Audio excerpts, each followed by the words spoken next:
Real YouTubers are invisible. Today I am simply a floating head. Hello. Oh wait, this isn't gonna work, right? If I hit play, what happens? Nothing? Okay, cool, yeah, okay, normal stuff. Hello. What's going on? Today we're talking about my losers round 4 match versus, Big G Wang, who is a player who, in my opinion, is super underrated. They're a player who I hadn't heard too much of before 2020, but they've had like a super dominant season. And like they got second at Dallas Regionals and have just been doing well, like pretty much in everything. Excuse me, that they've been participating in. So I was definitely a little worried going in for number one. I knew they were a good player, but number two, they had a team that really had me worried because for those of you who don't know, Colossal has a pretty poor matchup into Spectrier. It was one of the few things that I was like pretty worried about going into this tournament, and unfortunately, my opponent had Spectrier and a bunch of electric types and Clefairy. So Spectrier normally comes with a redirection. It's normally Clefairy or Amoonguss just because it's like kind of frail and it really benefits from the support. Clefairy offers Friend Guard and it also offers Follow Me and Helping Hand, which are all really good support options. And ordinarily, I would use Moltres, and even Moltres is kind of shaky against Pokemon like this, but yeah, like they have double electric type as well, which is actually pretty threatening for my Moltres. So I can't do Colossal here, at least not game one, because I know that if I do Colossal and they lead with like Spectre Clefairy, it's pretty much there's no way out of it. And although Jean Paul in a later round will have Safety Goggles Spectrier, this is Life Orb, and the Life Orb actually makes a big difference in terms of the damage output of this thing. So I'm just thinking about my decision. I'm not sure if I want to lock in just yet, or maybe I'm not wanting to lock in before they've locked in. I don't know. But yeah, basically with Moltres, I could bring Dragapult, but it's not super good here because it can't really do damage. And basically I'm just bringing my support core of Incineroar, Rillaboom, and Urshifu. I know that Urshifu looks really strong here. There's no water resist on this team, so launching Surging Strike is really good, and the only grass resist is Rotom Heat. So I know that Urshifu and Rillaboom can definitely clean up, but it's going to be difficult to get them into that position. And actually, even Flare Blitz and Incineroar hits most of the team pretty hard. Like, this team doesn't have really any defensive switch in, so it's just a question of can I get through the offense. Yeah. But of course, getting through the offense is kind of tricky when the offensive Pokemon is Spectrier. So they're going to lead with Clefairy Spectrier here. That's kind of the default lead. And I'm immediately given a choice, right? I've got my Moltres in the field, and I have Fake Out Pressure available. However, the choice that I make here is kind of difficult to know for sure, right? On the one hand, I can Fake Out Max Darkness, which guarantees me a Max Darkness to the Spectrier, because Fake Out will attack, stopping the Follow Me. However, the issue with that is, I expect them to go for Helping Hand Max Quake, and if they go for Helping Hand Max Quake, they will get the special defense boost, they'll get a special attack boost because it'll knock out my Incineroar, and they have Friend Guard, so my Max Darkness won't KO, and they'll have access again to Helping Hand next turn. So I decide, okay, I'm going to make a hard read here. I think they're going for Helping Hand Max Quake. They expect Fake Out plus Max Darkness. That's the obvious move, so I'm going to hard read that. And because they're getting a special defense boost, I don't really want to go for a Max Darkness because, like, I may as well just go for Nasty Plot because it's going to take 2 hits to KO the Spectre anyway, and this resets Fake Out Pressure by switching into Rillaboom. So it's a really aggressive turn 1, and I'm not sure if it's going to work, but yeah, I decided to go for it. So Rillaboom switches in here. And goes for grassy terrain, and they're going to max here. We're just going to go ahead and skip ahead because there's no point watching the Dynamax animation. Spectre does max. So, yeah, Mudshot isn't the strongest move on its own, but max Mudshot is really strong. It's 110 base power, so it's not as strong by max move standard, but in terms of regular moves, it's actually pretty good. So Helping Hand Max Quake would have one-shot my Incineroar, but fortunately for me, they go for Max Quake, and I do call the attack correctly and bring in my Rillaboom, who actually takes, like, 60 damage, which isn't bad at all, given that's a Helping Hand Life Orb Spectrier. Yeah, and they get a special defense boost, but it's fine in my opinion because, yeah. I'm like, the special defense boost is only relevant for Moltres, who just got +2, so I'm actually in pretty decent shape here. So now, I have a choice to make. I can go for Fake Out into Clefairy again, stopping Follow Me and Max Darkness. That is not great if they go for Max Guard, but my logic here was, okay, I can go for Max Darkness here and Fake Out into the Clefairy, and I think that's my best play because the only way they can stop that is by protecting either one or both of their Pokemon, and if they Max Guard here, then they'll use a second turn of the Max, and in the end, I do think that with, like, that Urshifu and Incineroar are pretty good in the late game, even if I happen to lose Rillaboom next turn, so, yeah, so I actually think that I'm not in terrible shape at all, so I'm going to go for Max Darkness here into the horse, and, Fake Out into the, or I'm considering switching into Incineroar here because I think Helping Hand Max Ghost is the other option. But I'm like really torn, and in the end I decided I'm just gonna go for the Fake Out because if I mispredict and they go for Follow Me and I switch here, then I would be in really bad shape because they would get a max move off into my Incineroar, and they would follow me and I wouldn't get a KO. And I basically want to get rid of the Spectrier or stop her from taking KOs. But they do correctly call this. They go for another Helping Hand, and I'm going for a Fake Out, so I basically just waste my Rillaboom's attack. So at this point I'm thinking, okay, we're going to trade Rillaboom for Spectrier. And that's a decent trade in my opinion. However, they go for Max Strike here, and this is actually into the Rillaboom. It makes sense they wouldn't attack into Moltres because they don't want to activate Berserk. But Rillaboom, because of all my special defense and HP and Assault Vest investment, even with the Helping Hand, is not enough to pick up the KO, which is very important. Because as you'll see here, because of the Friend Guard and because of the special defense boost, even though my Moltres is at +2 special attack and maxed, and has Life Orb, they actually managed to survive, which is like really shocking for me at least. But I was like, okay, guess that's fine. This would have been really bad, I think, if my Urshifu or if my Rillaboom had gone down and the horse had not gone down. But fortunately for me, that wasn't the case, and both Pokemon survive, which like it's not phenomenal for me, but it's not horrible either. And now I'm in a position where I can make pretty straightforward moves, and it's going to be really difficult to punish. In this case, it'll be Max Airstream into the Clefairy and Grassy Glide into the Spectrier. Yeah. So basically, the idea here is that they, in order to, if they want to attack, if they have to follow me to stop Grassy Glide, and they, if they do, then I'll get Clefairy, and I can Aqua Jet the Spectrier next turn. And if they attack into Moltres, then Rillaboom survives, and if they attack into Rillaboom, like, it's pretty much dead in the water anyway. Like, Rillaboom might be able to Grassy Glide or Fake Out later, but really I don't need it anymore, especially given I have Incineroar with Fake Out again in the back, which sets me up pretty nicely for the endgame against a lot of these Pokemon. So they do redirect here and go for Phantasm this time. Yeah, and they just KO Rillaboom from this position. It's fine, they get a boost, but I'm thinking to myself, okay, even if they're out of range of Life Orb Recoil, which I was pretty sure they were in range, but, like, yeah, it wasn't positive. But even in the worst case scenario, I can just go into Urshifu, go for an Aqua Jet, pick up the Spectrier, and I'll still have one turn left with Max, and that'll be really good for me. However, Spectrier feints the recoil, and because even though this Clefairy is at +1 special attack or special defense, Moltres is at +2 special attack. So yeah. Also, for those of you who don't know, Friend Guard doesn't apply on the user; it's only on the partner, so it's not getting Friend Guard benefits. But yeah, Airstream picks up the KO here, and I'm feeling pretty good because I'm up to 3-2. I have my boosted Moltres, which is really nice, and in addition to that, I also have Fake Out in the back. So I have one turn left of Dynamax, +2 Moltres, checking the camera, not frozen, very nice. One turn left of Dynamax, +2 Moltres, neutral speed, -1 defense, and Fake Out Intimidate Pressure. As I recall, this Urshifu's Choice Band, so I'm actually like in a really good spot here because what I can do is I can Fake Out Max Airstream, and because my last Pokemon is Urshifu and their last Pokemon is Rotom, I think this, I don't know if this is like a guaranteed win, but I'm pretty sure there's basically nothing I can do to lose here, I think, because in the end, Urshifu will always outspeed their Rotom because I'm max speed. And yeah, like that'll just be it. So yeah, I Fake Out Airstream here, but they are actually just going to go ahead and forfeit. Sorry, the battle was canceled. Yeah, they forfeit there. There's no way they can win that. And they can preserve information that they might have wanted to preserve. Like, for example, how much Rotom Thunderbolt does to Moltres, because I wasn't sure exactly how offensive they were. But now it's game 2 time, and I'm thinking to myself, okay, are they going to lead with Regieleki? I don't remember the set on the Regieleki, but I know that I'm a little bit concerned about it. But I'm thinking to myself, okay, are they going to lead with Regieleki because I led with Moltres and I won, right? And as I mentioned, they could lead with, like, Glastrier to beat the Moltres, or they could lead with Regieleki, and both of those would be kind of problematic. And I wasn't sure they would just do Spectrier Clefairy again because it's so bad into Moltres. So I'm thinking I want to try maybe Colossal. I also was prepared for a Spectrier plus Aleki lead. I thought that could be something that was possibly coming.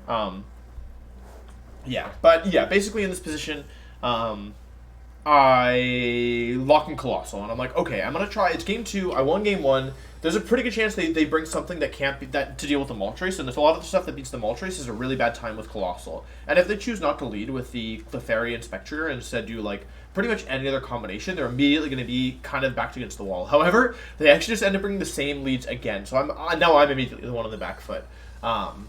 So yeah, it's an Urshifu Colossal, which is like this is like I think maybe one of the worst things I could have let into this, like one of the worst standard leads I could have let into this. But as you can see, it's a pretty rough position from the get-go. So I go for Surging Strikes here, and I'm like, okay, well, I brought Moltres just in case. Like just in case I want to like Colossal doesn't work and they do bring Spectrier, I have the option of Moltres still.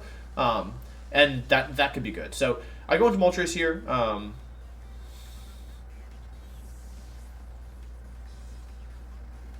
Moltres switches in, and I see that they don't max, and they don't have Protect on this thing, so they're either attacking with Shadow Ball, Mudshot, or Hyper Beam, or they're Nasty Plotting, which is what happens. So kind of in a reversal of game one.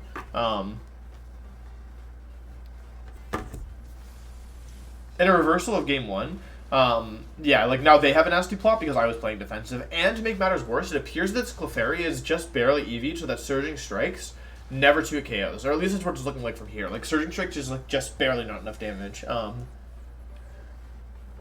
Yeah. So I'm like, okay, this isn't great, but I'm like, this is pretty bad. I've seen me win these, but it's looking kind of rough. So I decided, okay, I think that they're going to go for Max or Hyper Beam here. I'm pretty sure they're going to go for like Max Hyper Beam or whatever into my Moltres to aim for the 2-hit KO. So I'm gonna go for Max Guard here, thinking to myself that because if I Max Guard, like I can basically put myself in a position where I can trade Clefairy. I can take Clefairy next turn with Urshifu, and then Max Darkness to Spectrier, and assuming I'll have a +2 Max Strike, which I thought was pretty reasonable, I would be in a position where I might be able to trade Moltres for Spectrier, and then like because I have Colossal and Rillaboom in the back, and I still have Urshifu in this, like if I hard read this turn correctly, I would still have Urshifu at full HP. I thought that like maybe trading the Maximons, or even if the Spectrier probably survives, because +1 Friend Guard survives, so like I don't know, maybe depending on the moves, there's a chance it could survive, but I figured as long as we traded Moltres for Spectrier, it's still a winning trade in my favor. So I was like, okay, I can still win this. I should just get the max turns, what I was explaining. I go for Max Guard, yeah. Like, and again, this is to number 1 block the speed drop, but number 2 ensure that I don't take too much damage through the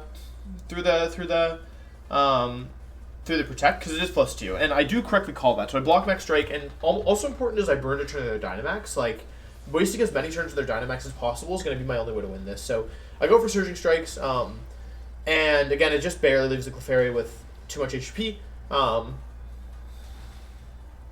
Yeah. So now Clefairy is on 1 HP, and I'm like, okay, this is okay. However, for some reason, and I'm not entirely sure why, I decided to double the Spectrier here. I guess my thought process was in case... I genuinely have no idea what I was thinking, double the Spectrier here. Like it doesn't matter if they redirect, but it does matter if they Helping Hand. But I guess I figured if they Helping Hand and Moltres goes down, it's like the same anyway. But I think this is a mistake. I think this should have been always Aqua Jet or Surging. It should have always been Surging Strikes into Clefairy. So yeah, that was my bad. This move was a mistake. But they go for Helping Hand, so they will not be redirecting my Surging Strikes, and this is where things get really kind of scary, is that Surging Strikes actually picks up the 1-hit KO on my Moltres, which, like, I didn't calc or anything, like, I don't know, like, but I didn't really, I mean, I could have switched to Colossal, I guess, but then I wouldn't have bothered max guarding in the first place, but yeah, like, I didn't expect to go down there at all, and now because I targeted kind of wackily, Surging Strikes is going to hit into this into the Spectrier, which is going to take, because of the I mean, actually, I think I crit through Friend Guard. I'm pretty sure. I'm actually not positive now. I'm pretty sure, because critics don't reflect on light screen, so they should ignore Friend Guard, but because it's an ability, I'm not entirely sure. But yeah, anyway, this thing still has a lot of HP left, even though I got some nice little chip on it. And also, the Spectrier is now at +3, so I'm like, well, this is bad. But I'm like, okay, I can still win this, right? Like, if they have like Choice Band Urshifu and Lecky in the back, then I don't remember if the Lecky is Sash in this matchup, but I'm thinking to myself, okay, if I can still win this with Heat Waving myself, or side Aqua Jetting, activating my weakness policy, and then winning with Heat Wave in the late game. I'm like, that's my win condition. So, yeah, but also in my head, I thought that Max was going to end this turn because like they Nasty Potted turn 1, and because they did that, like.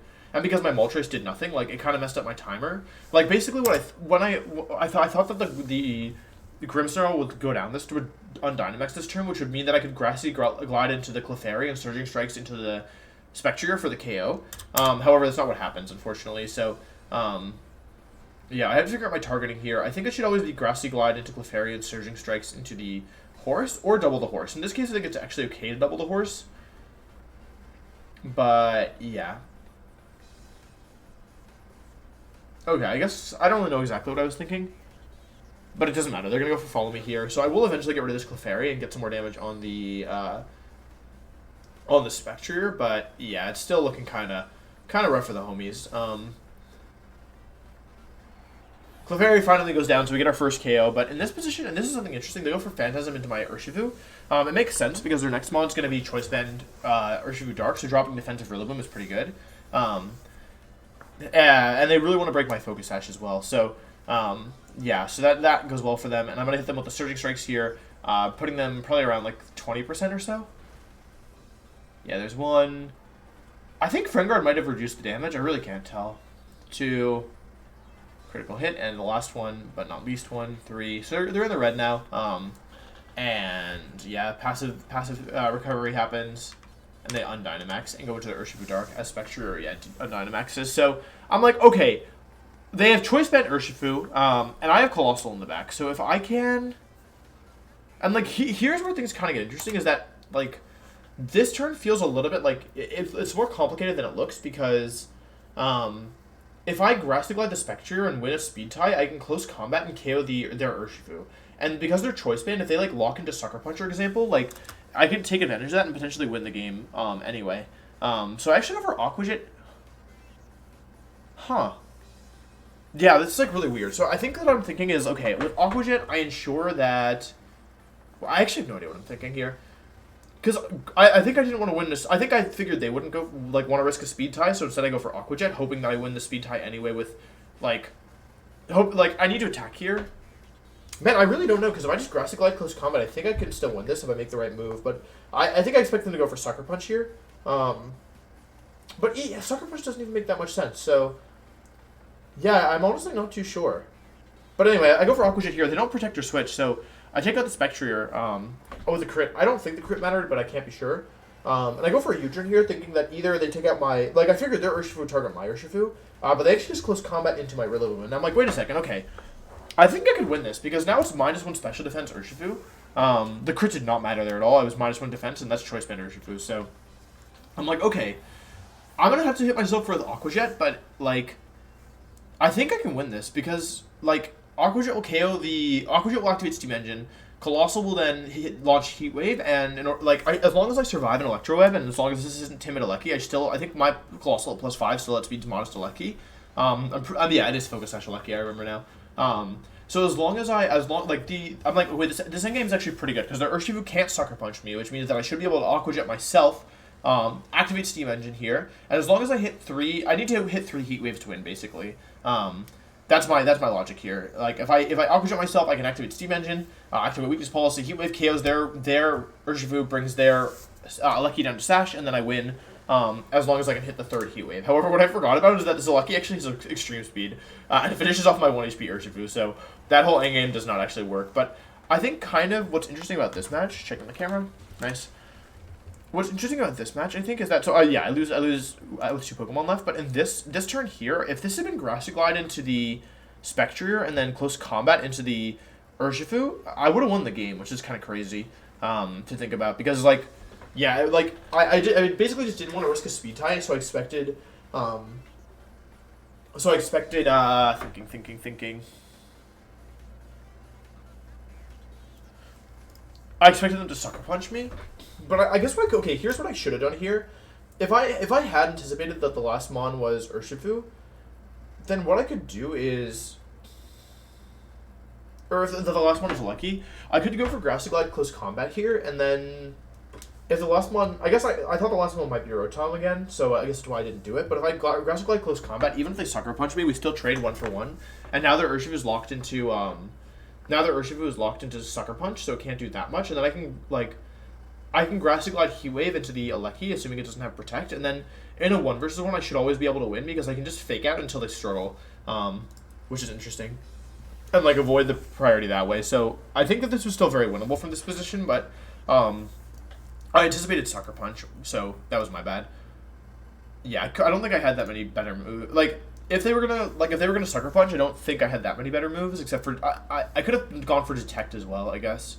That, and, like, if I detected, that might have been to Scout, but it's Urshifu, so you don't really want to detect in front of it, because if they're just going for, like, Wicked Blow or something, then, yeah, you're kind of in trouble. But, yeah, I should have close combated there. Anyway, it's Game 3, and even though I lost Game 2, it was close, and I realized, like, okay, they led the same leads again, and their adaptation was to bring a Lucky in the back over Rotom, and that's how they want to beat Moltres. So I'm pretty confident that they're going to do the same leads again, same 4 Pokemon again, because they played against Colossal and they brought those 4, like planning to deal with Moltres, right? I doubted that they like switched just because they were hard reading me to bring Colossal instead. They were probably planning on using that to beat Moltres. So what I realized is that I could actually lead Urshifu and Moltres together here, put on immediate pressure, because one of the big issues is that this Clefairy has been sticking around for way too long. I know that Surging Strikes is going to do just under 50%, and I'm confident that Life Orb Airstream will do the rest. So, yeah, so I know that like this lead is actually pretty good for me. And the Rillaboom and Incineroar, like, I know that my support package is so difficult for them to remove. Incineroar was a problem for them game 1. The Choice Band Urshifu is really going to struggle with Fake Out Incineroar, or just like Fake Out in general, because it can't protect, and it's relatively frail as well. So having 2 Fake Out users I thought would be really good in the late game. So my only real objective is to use Moltres to get through the early game, and ideally to trade Max with Spectrier. And that was my game plan going in. So, checking camera. Yeah, the leads pretty much go exactly as I anticipate. This Clefairy's 4th move, by the way, isn't Sing or Ally Switch or anything. It's Moonblast, so that's relevant in this game. So they're, like I said, the same leads as before, but now I have a general idea of how they want to play, and I've also noticed that I don't think they've protected that Clefairy a single time, in large part because Urshifu's been on the field, but the nice thing about Urshifu is that it really, like, it adds an extra layer to your opponent, like, not protecting. So even though I know that Airstream and Surging Strikes is kind of obvious here, I also, like, okay, so Airstream Surging Strikes is obvious, but also I've continually been attacking into that Spectrier, like, over and over again. And so, yeah. I'm a little worried about Max Quake here into Urshifu because it breaks the Focus Sash anyway and will allow Clefairy to survive an additional turn. But if they Max Quake, I get the speed advantage with Moltres, and that's really valuable because they can Max Darkness, like, before they attack, and with all my priority, that's pretty good. So, yeah, I do decide to double the Clefairy here. It's been a thorn in my side. I don't want to deal with it. We both maxed. Sorry, I'm just going to skip ahead.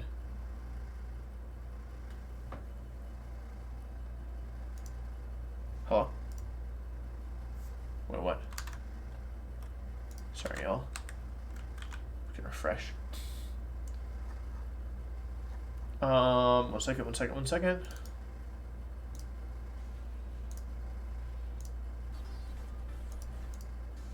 Okay.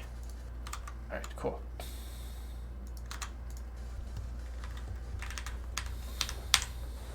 Max. Spectrier maxes. We already know Moltres is gonna max. Yeah, so both Mons max here. Excuse me. And you see Clefairy actually doesn't go for a move. The first attacker is this Spectrier. So it goes for Max Strike. It is going to lower Urshifu's speed, and Moltres' speed more importantly. And it's going to bring Urshifu down to the Focus Sash. So they're going for Moonblast here, and presumably they're going for Moonblast into my Urshifu to try and remove it on the first turn. They're confident that because of the Friend Guard and the natural bulk of Dynamax Spectrier that it won't take that much damage. But yeah, like I said, I ignore the Spectrier this turn, and I go for Max or Surging Strikes into the Clefairy. Once again, it does just under 50%, so I'm pretty sure they're EV'd for like the Surging Strikes never to a KO, which frankly was a big deal this set. So shout out to the Clefairy's EVs, or maybe they have no defense investment and it always does that. But yeah, and I'm going for Life Orb Max Airstream. Now I wouldn't be super confident that regular Max Airstream would KO, but I didn't even bother calculating this because I was sure that I was just so sure that Max Airstream with Life Orb would KO. And so I trade basically most of Urshifu's health, leaving it with 1 HP, for all of Clefairy's health. But the trade is in my favor, because now the Spectrier has nothing protecting it from Moltres. And I can also start focusing down the partners as well, because I'm confident I can beat the Spectrier with, like, just Rillaboom, for example, and Incineroar in the late game, because Mudshot's not strong at all. So they're going to go into a Lucky here. Our Lucky switches in. And now I'm in a bit of an interesting spot, because I could Aqua Jet the Lucky with Urshifu, but I don't really want to give them a boost. So I'm thinking about switching here, and I'm pretty sure I want to switch Urshifu out. The only question is, do I want to do Incineroar, or do I want to do Rillaboom? The tricky part here is that I think that Spectrier is probably going to try and pick up the KO into my Urshifu, and the issue is because I'm 1 HP, they could go for Max Quake to get that special defense boost. So yeah, so basically Incineroar is better into Max Ghost and then also Max Normal. I'd rather have Incineroar switching in, but because I'm really worried about the potential Max Quake, because since that would give them the special defense boost, I decided to switch in Rillaboom here, and I'm not sure who I want to target here, but in the end, I go for Max Darkness into the Lucky, because I think I was just thinking, okay, I'm not going to one-shot the Spectre anyway, so I may as well lower the special defense, and putting damage on the Regieleki is really valuable for me here.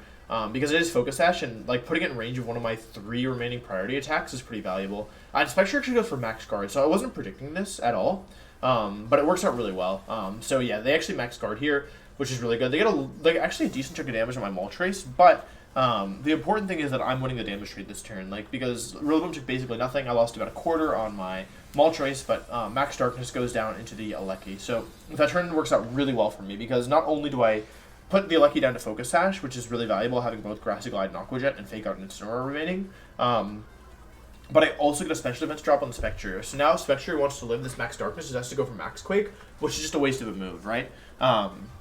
Yeah. So yeah, and the Alecki is now pinned by Grassy Glide. So assuming they brought the same Pokemon from last game, their last Pokemon is Urshifu, who's not a defensive enough Pokemon to like really like help with pivoting here. And this is one of the weaknesses of hyper offense teams, is that when they struggle against like when they start to struggle against, or when they end up out of position, it's really difficult to reposition because all your Pokemon are so aggressive. So I have no reason not to Grassy Glide and Max Darkness here. Like, I'm aware that like they're probably going to protect Regieleki, but I figure that this is still in my best interest nonetheless. And yeah, just making sure that like I threaten to KO on both Pokemon, because I do still have my full HP Incineroar on the back, which is going to be really helpful with Fake Out and pivoting around and getting Intimidate and Urshifu if it doesn't lock into Wicked Blow. Yeah. So they're in a really tough position as well. They don't really have like a clear best move here. They can go for Hyper Beam Crit, but they actually make what I think is a really smart move to reposition. They're actually going to give up the last turn of their max in order to save their Spectrier. And although nothing loves switching into Moltres, well, the thing is that this Urshifu 4 times resists Dark. So yeah, but they don't go for Protect the Lucky, probably realizing it was either going down this turn or next turn, so better to let it happen now so they can reposition and get Spectrier back in. And I go for Max Darkness, and like, yeah, this is a situation where the special defense drop doesn't really matter, and as you can see, even though I'm Life Orb with Max, it does like nothing, even though Urshifu is bad special defense. So yeah, so now I'm like, wait a second, this is actually getting kind of difficult, and I need to make sure I don't lose this, because even though I'm up 4-2, I can't Fake Out the Spectrier, and this is Choice Band Urshifu, and I have 1 HP Urshifu in the back, so like, with bad crits or something, I could actually have some trouble, I think. So yeah. The nice thing, though, is that this Spectrier doesn't have... Neither of the remaining Pokemon have Protect, so I'm thinking to myself, okay, this isn't phenomenal. However, it's not horrible either. Yeah, because, like, I have all my priority attacks, and neither of them have Protect, and even though they're putting a lot of offense, the situation is still alright. So I decided to go for Grassy Glide into the Spectrier and switch to Incineroar. My logic is that Spectrier is the most threatening Pokemon, and also the one most likely to sweep. If Rillaboom locks itself into close combat, then I've already intimidated it, so it's not that threatening. And if it locks into Wicked Blow, then Incineroar probably just wins the game. So yeah, and I'm switching to Incineroar here because I want to get the Fake Out pressure, and I want to get Intimidate down in case they go for close combat or Sucker Punch, or Poison Jab, I think is the last move. And yeah, Fake Out pressure, Poison Jab, and also because I think there's a chance that they go for like close combat, that they double Moltres to try and take it out. And I also know that their best move to hit my Moltres is Hyper Beam from that Spectrier. And I think Hyper Beam will KO my Moltres at this point, so I'm thinking, okay, let's get Incineroar in, let's get some damage in the Spectrier. It's not that bulky, and with Life Orb, like, you can see it still does a good chunk, even though I'm very, like, not offensively invested in my Rillaboom. And they actually go for Hyper Beam into Incineroar, which does about 50%, a little bit more than 50%, actually closer to 2/3 of my health, but activates my Citrus Berry. And at this point, I know I'm in really good shape, because neither of the Pokemon have Protect, and Spectrier has to recharge this next turn, so basically with Fake Out, neither of their Pokemon get to attack next turn. And even though this is Choice Band Urshifu, like, my Rillaboom is really bulky, so yeah, so it actually ends up taking it quite well. So Spectrier has to recharge this turn, and Urshifu I can Fake Out, and it's -1 defense on the Urshifu. So at this point, I'm like, okay, I pretty much should always win this, barring like something ridiculous happening. But I think that I have pretty much a guaranteed win as long as I click the right move. So I just check, make sure that like everything is as I expect, that I'm not intimidated or like anything like that. I go for Grassy Glide into the Spectrier because it KOs from this range, and I Fake Out the Urshifu because, yeah, like, I don't want it to attack. Yeah, and this ensures that neither of the Pokemon get to attack this turn. I guess I'm wondering if Knockoff is safer here, technically, but I saw how much the first Grassy Glide did, and like I didn't think there was any chance that they would survive the second one. So Spectrier goes down, and now it's a 1 versus 4, and Urshifu is locked into close combat and intimidated. So I could have switched here with my Incineroar, but I kind of figured, like, I didn't really think it was worth it, truthfully. Because, yeah, like, as long as I attack with all my Pokemon, they can never win by making the correct calls. And even though the Urshifu is technically, like, the fastest thing right now, faster than all my Pokemon, I have 2 to 3 really good priority attacks. So Grassy Glide here and Flare Blitz. I could have Parting Shot it just to cycle Fake Outs, but Flare Blitz should win me the game anyway, so... Yeah, Grassy Glide comes out. It's going to be like 50 to 60% of this Urshifu, puts it down really low. And because this is Choice Band Urshifu, my Incineroar will fall. However, the damage has kind of been done at this point. Although I do think Grassy Turn ends this turn, so I have to be technically a little careful of that. But the low HP, like in theory, if I didn't have Urshifu in the back here, it would be like if it was a 3 versus 2, then like my moves wouldn't have been optimal because Moltres could miss an Air Slash and then I could lose on like double close combat crit. But I do have Urshifu in the back, so I have no reason to switch, or I have no reason to save my Incineroar. And I get to go into my Urshifu here and go for an Aqua Jet, which will guarantee to pick up the KO. And I could have, like, again, I could have just close combated here because the Urshifu was going down to either close combat or Grassy Glide. However, yeah, Aqua Jet just seemed like the safer option because it always attacks first, and I was pretty sure it'd pick up the KO anyway because they're -2 at this point thanks to both close combat. So, yeah, Aqua Jet picks up the KO, and I am able to win the set. So it was a close set. I feel like kind of I think the crucial points were that I was able to win game 1 with Moltres. How did game 1 even go again? Oh yeah, I nasty plotted turn 1. Yeah, I played really aggressively this set with my predictions, and I think in the end that's what ended up winning it for me because game 1 I won because I nasty plotted turn 1, and that gave me enough momentum to win the game from there. And then game 2 I lost narrowly, and then because I lost game 2, I knew how they would adjust for game 3. And so I was able to lead like a really aggressive pair and focused on the Clefairy right away as well. But it was definitely like, if a couple turns had gone differently, I think I could have lost this one. So this is the match that put me into the final 4 players in the tournament, so I was really happy about that. But yeah, I think that's all I have to say about it. It was like, it seems like relatively straightforward watching it back. Like it was hard to make the decisions, but after they were made, like the match kind of felt like played out in a relatively straightforward fashion, and a lot of it kind of depended on the early game. I think like losing Clefairy turn 1 dictated a lot of how the rest of this game went. And I was able to win because of that. So, yeah, so I think that's pretty much it. This is like, I think a good lesson in, adapting mid-set and understanding what your opponent wants to do and going from there. So, yeah, thanks very much for watching. I hope you enjoyed, and I'll see you next time. Goodbye.